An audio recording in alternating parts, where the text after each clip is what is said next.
Assalamu alaikum.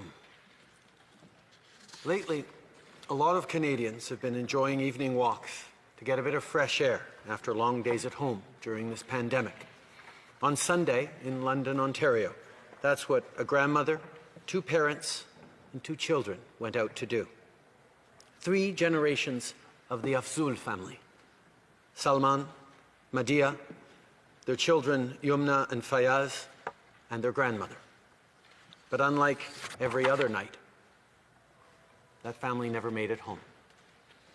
Their lives were taken in a brutal, cowardly, and brazen act of violence.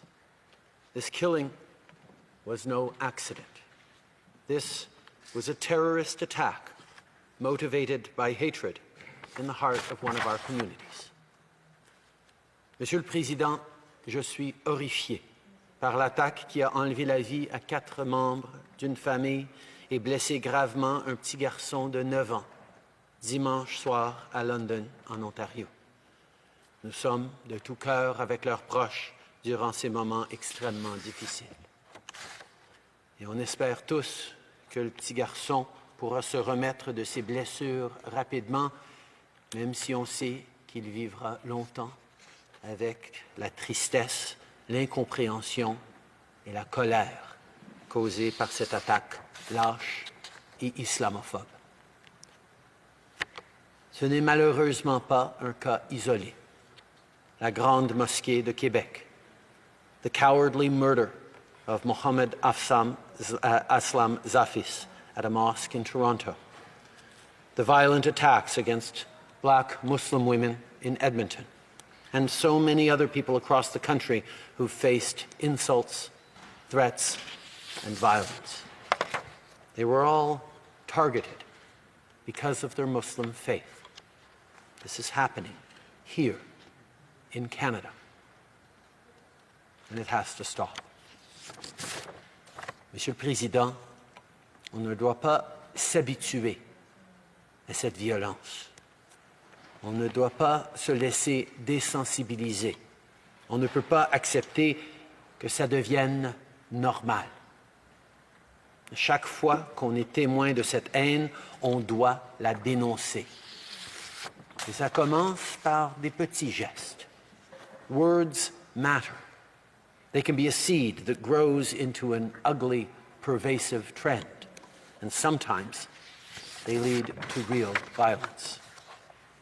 The jokes that are not funny, the casual racism, the insinuations that are only meant to diminish, the toxic rhetoric, the disinformation and the extremism online, the polarization we see too often in our public discourse and in our politics.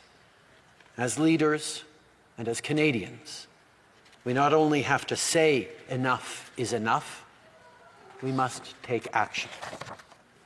We cannot allow any form of hate to take root, because the consequences can be far too serious. We've seen it in Christchurch. We've seen it in other places around the world, and we've lived it here at home.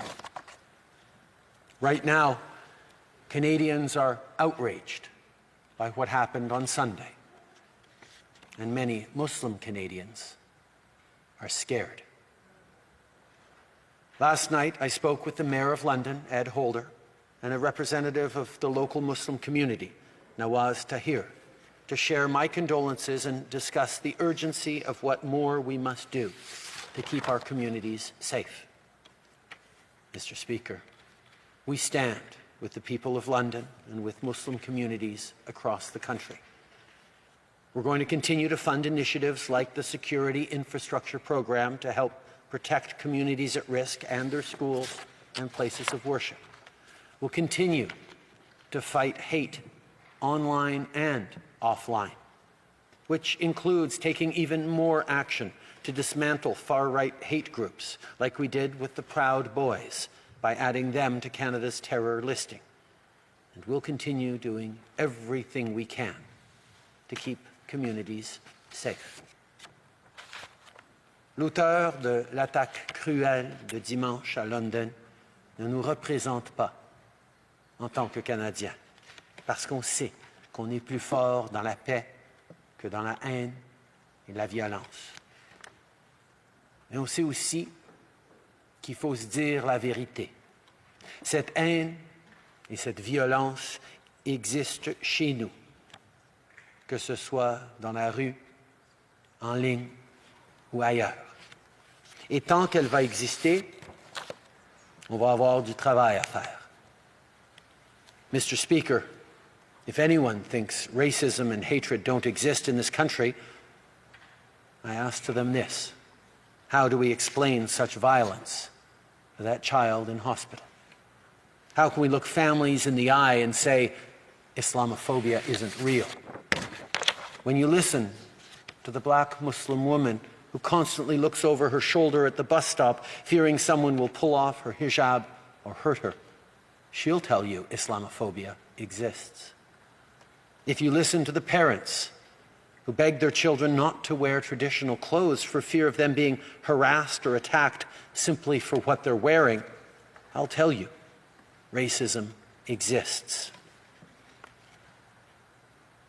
Muslim families have often felt uncertain or even fearful when they go out in the streets wearing traditional garb.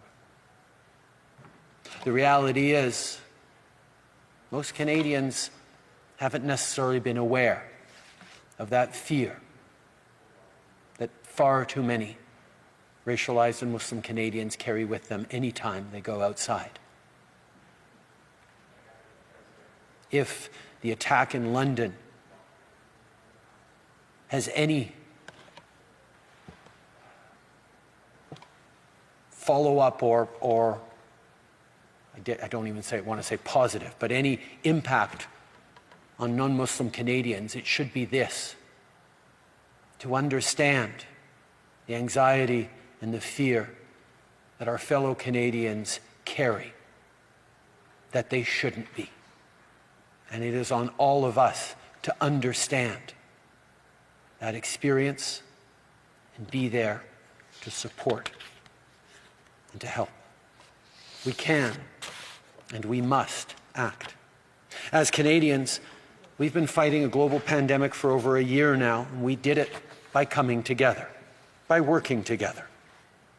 And that is the only way of confronting the ugly face of hatred.